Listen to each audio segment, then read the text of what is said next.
और अब 1 मिनट एक खबर। अब की बार किसका बिहार? इस सवाल का जवाब बस अब मिलने ही वाला है और आज तीसरे चरण के तहत चुनावी दंगल में बिहार विधानसभा की 78 सीटों की जनता अपना फैसला सुनाएगी। बिहार विधानसभा के आज तीसरे चरण का मतदान होगा। तीसरे दौर में 15 जिलों की 78 सीटों पर वोटिंग होगी। इनमें अररिया, किशनगंज, पूर्णिया और कटिहार जिले शामिल हैं। 78 सीटों पर कुल 1204 उम्मीदवार मैदान में हैं। तीसरे दौर में 2,35,54,071 मतदाता वोट डालेंगे।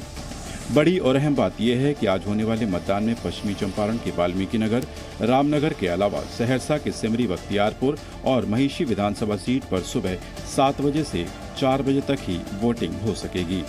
इसके अलावा वाल्मीकि नगर लोकसभा सीट पर उपचुनाव के लिए वोट डाले जाएंगे। ये सीट इसी वर्ष जेडीयू सांसद वैद्यनाथ महतो के निधन होने के बाद रिक्त हुई थी। इन सभी चुनाव के नतीजे 10 नवंबर को घोषित किए जाएंगे, लेकिन आज शाम की आखिरी वोटिंग के साथ ही जी न्यूज बताएगा अब की बार किसका बिहार।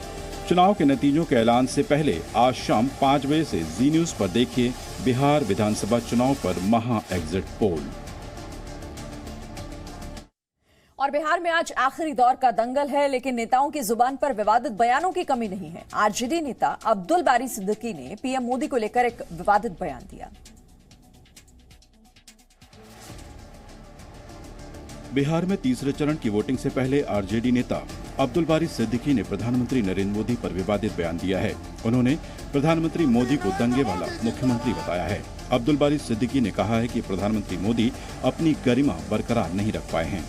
वो अल्पसंख्यक हैं जिन्हें आज टारगेट किया जा रहा है, मगर मोदी जी को ये एहसास नहीं हो रहा है कि वे देश के प्रधानमंत्री हैं।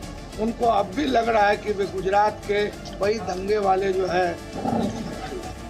अब्दुल बारी सिद्दीकी इस समय बिहार के दरभंगा में अलीनगर विधानसभा क्षेत्र से विधायक हैं और आज अलीनगर के लोग उनकी तकदीर भी ईवीएम के जरिए लिखेंगे।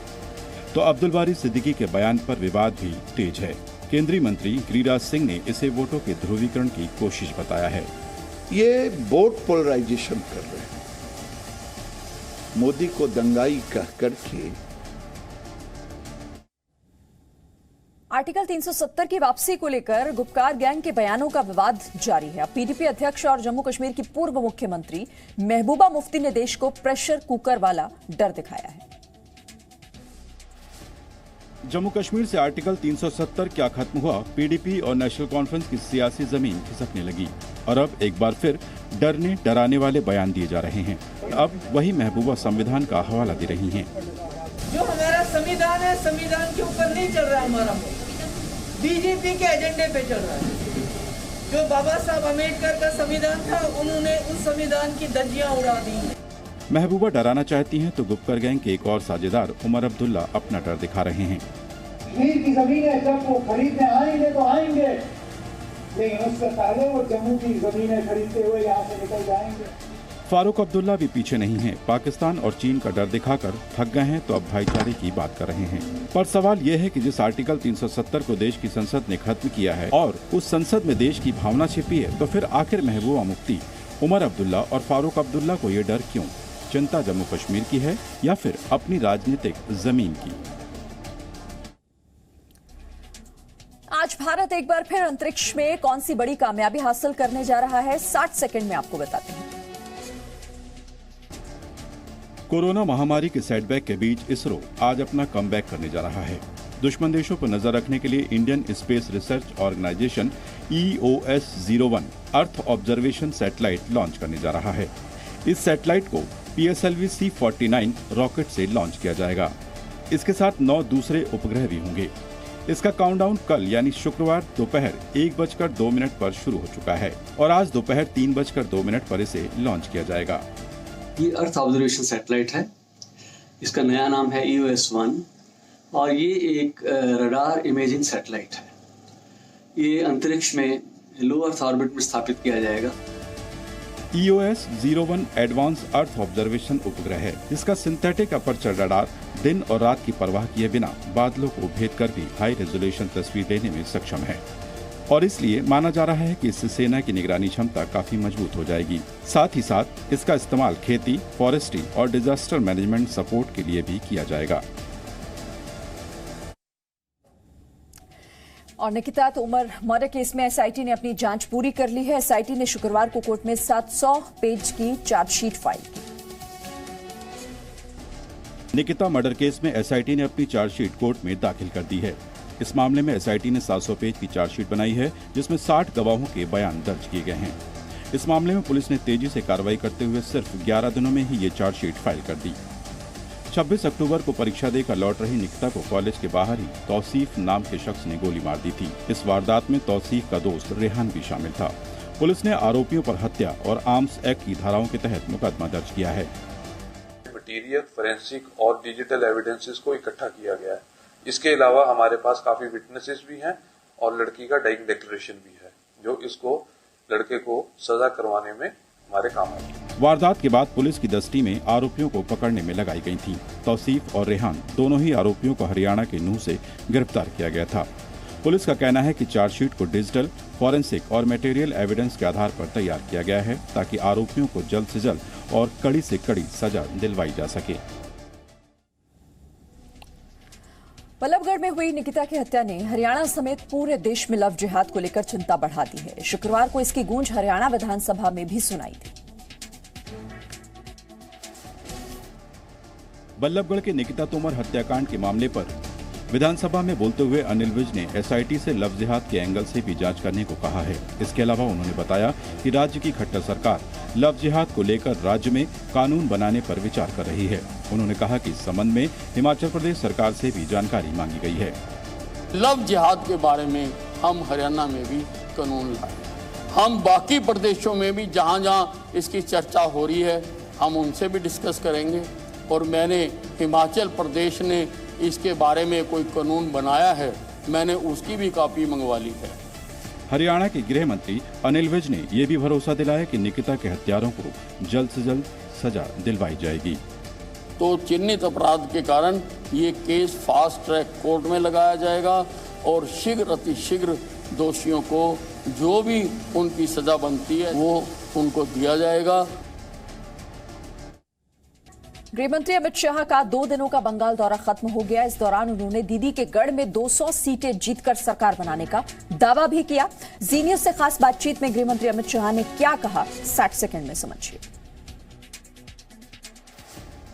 गृहमंत्री अमित शाह ने पश्चिम बंगाल का 2 दिन का दौरा खत्म करते हुए ममता सरकार पर तीखे हमले किए। अमित शाह ने कहा कि ममता सरकार की अराजकता को लेकर जो गुस्सा है उसे अब बीजेपी ही ठीक कर सकती है। माँ माटी मानुस की आप बात कर रहे हो, तानाशाही, टोलबाजी और तुष्टीकरण की राजनीति यहाँ पर चली। ममता तय कर बैठी है कि इस बार तृणमूल कांग्रेस की सरकार को वो हटाना चाहती है। ममता बनर्जी सरकार पर तीखा हमला बोलते हुए गृहमंत्री ने कहा कि बंगाल में 3 कानून हैं, अपने भतीजे के लिए, वोट बैंक के लिए और लोगों के लिए। मैं मानता हूं कि जिस प्रकार की तुष्टीकरण की राजनीति ममता जी ने यहाँ पर चलाई है, सरहदों को खुला छोड़ा है, घुसपैठ होने देते हैं, गायों की तस्करी होती है, त्योहार मनाने में कोर्ट के अंदर जाकर केस करने पड़ते हैं, लोगों का गुस्सा बहुत बड़ा है। बंगाल की धरती पर अमित शाह ने 2 टूक कहा कि वहां सीएए जरूर लागू होगा। एलएसी पर भारत चीन तनाव के बीच 8वें दौर की बातचीत शुक्रवार को हुई, जिसमें भारत ने एक बार फिर चीन के सामने अपना रुख स्पष्ट कर दिया। चुशुल में भारत और चीन के बीच कोर कमांडर स्तर की बातचीत करीब 9.5 घंटे चली। बातचीत में दोनों देशों में एलएसी पर शांति बनाए रखने पर सहमति भी बनी। तो वहीं भारत ने एक बार फिर चीन को ये बता दिया कि उसे अप्रैल से पहले की स्थिति में लौटना होगा। गलवान हिंसा के बाद भारत ने वास्तविक नियंत्रण रेखा से सैनिकों की जल्द वापसी की बात कही थी, लेकिन चीन के सैनिक पेंगोंग झील के उत्तरी किनारे पर मौजूद रहे। इस बीच विदेश मंत्रालय ने कहा कि भारत बातचीत के जरिए शांतिपूर्ण समाधान की कोशिश जारी रखेगा। Prime Minister will lead the Indian delegation to the 20th summit of the SCO Council of Heads of State. LAC पर जारी सीमा विवाद के बीच प्रधानमंत्री नरेंद्र मोदी और चीन के राष्ट्रपति शी जिनपिंग 10 नवंबर को शंघाई कॉरपोरेशन ऑर्गेनाइजेशन यानी एससीओ की बैठक में शामिल होंगे। प्रधानमंत्री नरेंद्र मोदी और शी जिनपिंग वीडियो कॉन्फ्रेंसिंग के जरिए बैठक में शामिल होंगे। इस बैठक की अध्यक्षता रूस के राष्ट्रपति व्लादिमीर पुतिन करेंगे। तो एलएसी पर चीन तनाव बढ़ा रहा है, तो वहीं पाकिस्तान की भारत के खिलाफ साजिशें भी किसी से छिपी नहीं। लेकिन सीडीएस बिपिन रावत ने दोनों को ही सख्त संदेश दिया। Chief of defence staff general Vipin Rawat ने चीन और पाकिस्तान को चेतावनी दी है। जनरल विपिन रावत ने national defence college diamond jubilee webinar में कहा कि वास्तविक नियंत्रण रेखा के पास हालात तनावपूर्ण बने हुए हैं। उन्होंने कहा कि भारत का रुख स्पष्ट है और एलएसी पर कोई भी बदलाव स्वीकार नहीं किया जाएगा। Our posturing is unambiguous. We will not accept any shifting of the line of actual control. Chief of defence staff general Vipin Rawat ने कहा कि चीन की सेना को भारत के जवाब का अंदाजा नहीं है, लेकिन भारत को रक्षा डिप्लोमेसी की अहमियत का अंदाजा है। जनरल विपिन रावत ने पाकिस्तान को भी घेरा। उन्होंने पाकिस्तान को इस्लामिक आतंकवाद का गढ़ और ना सुधरने वाला पड़ोसी बताया है। Pakistan has continued to remain the epicenter of armed Islamic insurgency and terrorism. General Vipin Rawat ने कहा कि भारत में आतंकी भेजे तो भारत बख्शेगा नहीं। एक तरफ प्रदूषण और दूसरी तरफ कोरोना। राजधानी दिल्ली और साथ ही एनसीआर इलाके ऐसे हैं जहां पर लोगों को इस डबल अटैक का सामना करना पड़ रहा है। दिल्ली में हालात कितने मुश्किल हो गए हैं, आपको बताते हैं। प्रदूषण के साथ दिल्ली एनसीआर में कोरोना संक्रमण की तीसरी लहर एक बार फिर मुश्किलें बढ़ाने लगी हैं। दिल्ली में पिछले 24 घंटे में अब तक के सबसे ज्यादा कोरोना संक्रमण के मामले सामने आए। 24 घंटे में 7,178 लोग कोरोना वायरस से संक्रमित हुए, तो वहीं 64 लोगों की जान गई। मुश्किल ये है कि कोरोना के साथ प्रदूषण का कहर भी टूट पड़ा है। हालांकि केंद्र सरकार ने दिल्ली और आसपास के इलाकों में प्रदूषण पर नियंत्रण के लिए आयोग का गठन किया है। केंद्र सरकार ने अध्यादेश लाकर वायु प्रदूषण आयोग बनाया है। पेट्रोलियम और प्राकृतिक गैस मंत्रालय के पूर्व सचिव MM कुट्टी आयोग के अध्यक्ष बनाए गए हैं। खासकर दिल्ली और नजदीक के शहरों का जो एयरशेड है, उस एयरशेड के प्रदूषण को मात देने के लिए आवश्यक उपाय और कार्रवाई ये आयोग करेगा। दिल्ली और आसपास के इलाकों में खराब हवा को लेकर सुप्रीम कोर्ट का रुख भी सख्त है। कोर्ट ने सरकार को निर्देश दिए हैं कि वो सुनिश्चित करे कि दिल्ली को स्मॉग से मुक्ति मिल जाए।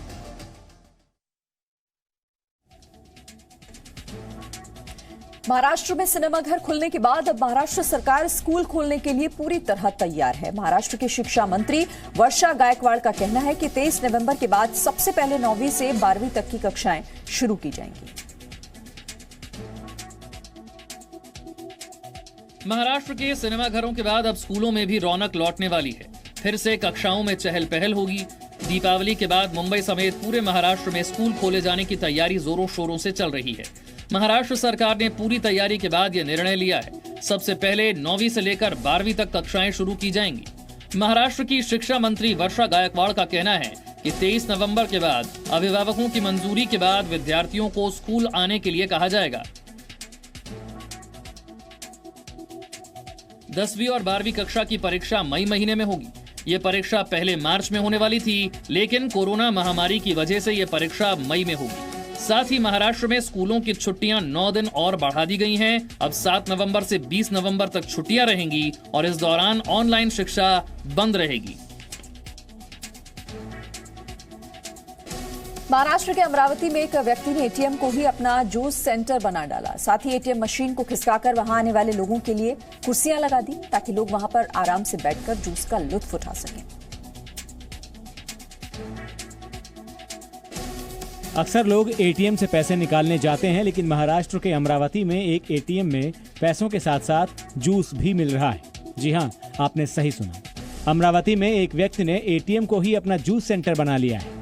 अब इस एटीएम में पैसा निकालने के साथ साथ लोग जूस भी पी सकते हैं। अपने ग्राहकों की सहूलियत के लिए दुकानदार ने एटीएम मशीन के दरकिनार कर वहां कुर्सियां बिछा दी, ताकि उनके ग्राहक आराम से जूस पीने का आनंद ले सकें। हैरानी की बात यह है कि अभी तक इस मामले में कोई कानूनी कार्रवाई नहीं हुई। साथ ही ये भी सवाल उठता है कि एटीएम में पैसे निकालने वालों का पिन नंबर अब कितना सुरक्षित रहेगा। Presenting B News app available on Google Play and App Store. Download it now.